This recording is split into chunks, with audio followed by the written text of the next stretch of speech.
तुसाई couple क्या है? TUSICOUPLE ये क्या है? ये मैंने आपको आज इस वीडियो के एंड पे लाजमी बताना है और वो आपने लाजमी पूरी वीडियो देखनी है। हेलो जी, अस्सलाम वालेकुम। मेरा नाम डॉक्टर अली अहमद है और आज हम बात करने जा रहे हैं दी 100 बुक जो कि माइकल हार्ट ने लिखी है, उसके चैप्टर नंबर 12 की बात करने जा रहे हैं। इस चैप्टर पर उसने गैलीलियो गैलीली का नाम लिखा है, यानी कि उसने 100 इंसानों की दर्जा बंदी में गैलीलियो गैलीली को 12वें नंबर पर रखा है। आइए हम देखते हैं आखिर उसने किस वजूहात की बेस पर इसको 12वें नंबर पर रखा है। चले आए जी, शुरू करते हैं। गैलीलियो गैलीली 1564 में पिज़ा के एक शहर में पैदा हुआ। वहाँ पर इसने अपनी तालीम जारी रखी। इसको पढ़ने का बहुत शौक़ था, तालीम जारी रखी। आखिरकार यूनिवर्सिटी ऑफ पिज़ा में इसने हायर एजुकेशन हासिल की, मगर फाइनेंशियल इश्यूज़ की वजह से इसको अपनी तालीम को छोड़ना पड़ा।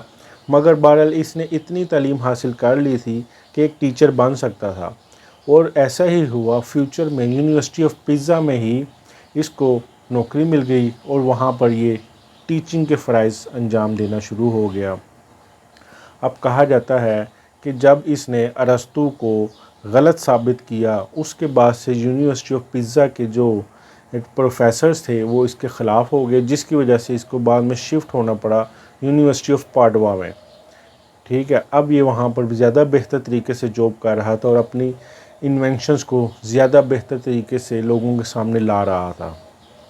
लें जी, आए जी, अब बात करते हैं गैलीलियो गैलीली ने आखिर क्या काम किया जिसकी वजह से इसको इतनी पजीराई मिली। इसने ज़्यादातर काम मैकेनिक्स के शोबे में किया। मैकेनिक्स वो शोबा है जो कि मैथ और फिज़िक्स का कम्बिनेशन है, जिसमें फोर्स, मोशन और मैटर के दरमियान रिलेशनशिप बताया जाता है। इसने इस शोबे में बहुत ज़्यादा काम किया और कहा जाता है कि ओल्ड इज़ गोल्ड होता है, मगर हमेशा ओल्ड इज़ गोल्ड नहीं होता, ओल्ड इज़ ओल्ड भी हो जाता है। जिस तरह अरस्तू ने एक मफरूज़ा दिया था, एक थ्योरी दी थी कि ऊपर से जब दो चीज़ों को नीचे गिराया जाए, जो उसमें से वज़नी चीज़ होगी वो जल्दी नीचे आएगी, जो हल्की चीज़ होगी वो आहिस्ता आहिस्ता नीचे आएगी। जबकि गैलीलियो गैलीली ने इस थ्योरी को एक्सपेरिमेंट करने की कोशिश की तो उसको पता चला ये तो नताइज ही कुछ गलत है। इसने पिसा के जो झुका हुआ बिल्डिंग है, झुका हुआ मीनार है, वहाँ से कुछ चीज़ों को नीचे फेंका और इसने देखा कि वो तो बराबर ही स्पीड से नीचे आ रही हैं। इसने फिर इस बात पे ज़ोर दिया कि चीज़ें बराबर ही एक ही वक्त पर नीचे आती हैं, अगर उनकी स्पीड पर कोई किसी वजह से फ़र्क पड़ता है तो वो दरमियान में आने वाली फ्रिक्शन है, यानी कि कोई हवा की रेजिस्टेंस है या और कोई रेजिस्टेंस है जिसकी वजह से उसकी स्पीड पे फ़र्क पड़ता है। ठीक है, बहरहाल इसने अरस्तू के इस फ़लसफ़े को गलत साबित किया और आगे बढ़ा। आगे आकर इसने ये टाइम और डिस्टेंस को मैयर किया बड़े एहतियात तरीके से कि आखिर कौन सी चीज़ कितनी स्पीड से जाए और कितना वक्त लगेगा, क्या ये वक्त और स्पीड और फासला बराबर होता है। मगर इसने ये नतीजा निकाला कि डिस्टेंस और वक्त दोनों डायरेक्टली प्रोपोर्शनल है, यानी कि डिस्टेंस बढ़ता जाएगा, वक्त भी बढ़ता जाएगा। डिस्टेंस कम होता जाएगा तो उस चीज़ का सफ़र करने का वक्त भी कम होता जाएगा। ठीक है, बहरहाल इसने ये एक्सपेरिमेंट करके बताया, और ये शख्स ऐसा था जो कि एक्सपेरिमेंट्स पर ही ज़ोर देता था। ठीक है, आगे जाकर इसने लॉ ऑफ इनर्शिया का भी बताया, लॉ ऑफ इनर्शिया पेश किया, जिसमें लोगों का गुमान था पहले कि जब किसी चीज़ को चलाएं तो वो चलते चलते खुद ब खुद ही रुक जाएगी, मगर इसने कहा खुद ब खुद नहीं रुकेगी। अगर आप उसकी रेजिस्टेंस, फ्रिक्शन को, एयर के रेजिस्टेंस और दूसरी रेजिस्टेंस को अगर आप ख़त्म कर दें तो वो चीज़ चलती ही रहेगी।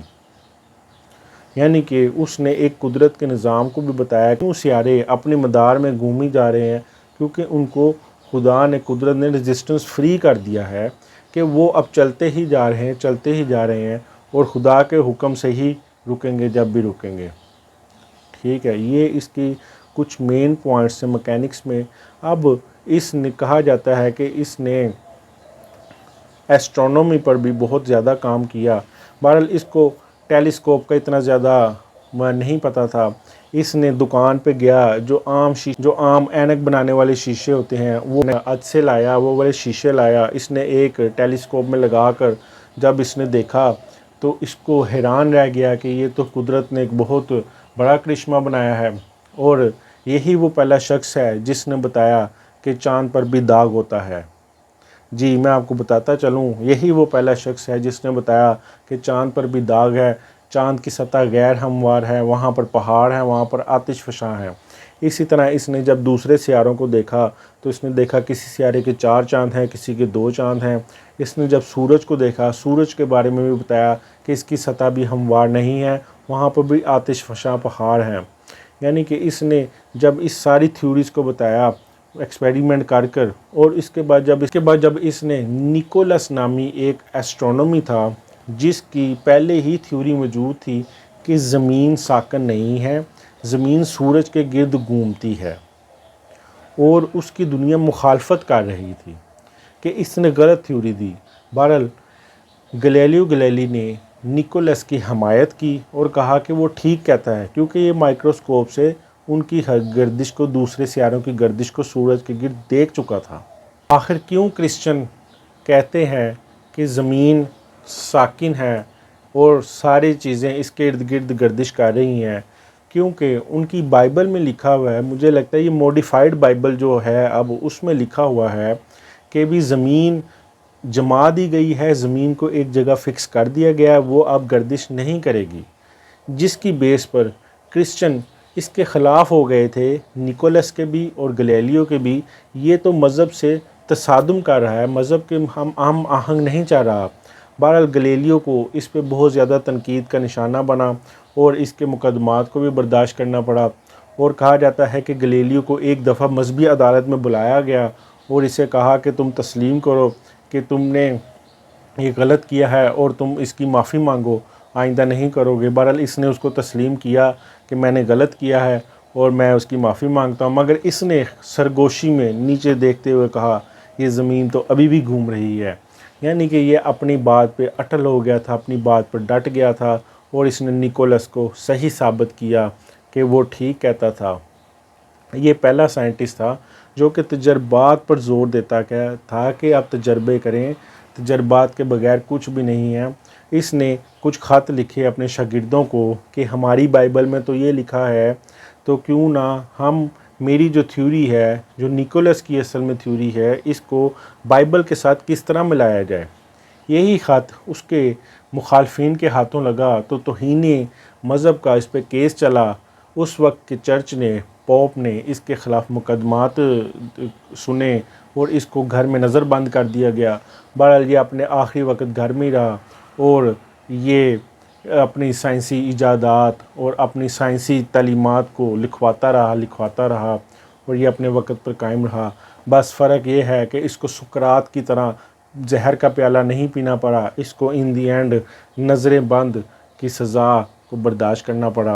जो भी सच्चाई के रास्ते पे चलेगा उसको मुखालफत तो मिलेगी, दुनिया उसकी मुखालफत तो करेगी, फिर भी आप लोगों ने हमेशा सच बोलना है ताकि आप इस दुनिया को कुछ दे के जा सकें। हुआ यूँ कि कुछ ही अरसे बाद जब गैलीलियो के बारे में एक केस ख़त्म हुआ तो चर्च ने कबूल किया कि हम गलत थे, वो गैलीलियो ठीक था। आज ज़मीन घूम रही है, आज साइंस खुद साबित कर रही है कि ज़मीन खुद अपने मदार में घूम रही है। और एक बहुत अहम बात मैं आपको यहाँ पे बताता चलूँ, ये वीडियो के एंड पे मैंने आपको बतानी थी। तुसाई कपल, TUSICOUPLE, तुसाई कपल की आप गूगल पे सर्च करें। निकोलस ने उसका कंसेप्ट भी दिया था कि आखिर ज़मीन किस तरह अपने मदार में घूम रही है। ठीक है, यानी कि इस कंसेप्ट को भी आप लाजमी देखें और मुझे उम्मीद है कि आपको क्लियर हो जाएगा कि ज़मीन किस तरह अपने मदार में भी घूम रही है और सूरज के गिर्द भी चक्कर लगा रही है। ठीक है, ये आप स्टूडेंट्स के लिए लाजमी है कि आप उसको भी देखें ताकि आपके कंसेप्ट क्लियर हों। और मुझे उम्मीद है कि इस वीडियो से कुछ ना कुछ आपके नॉलेज में इजाफ़ा हुआ होगा और आप मज़ीद बेहतरी की तरफ जाएंगे। आप इस वीडियो को दूसरों को भी शेयर करें। जी बहुत शुक्रिया।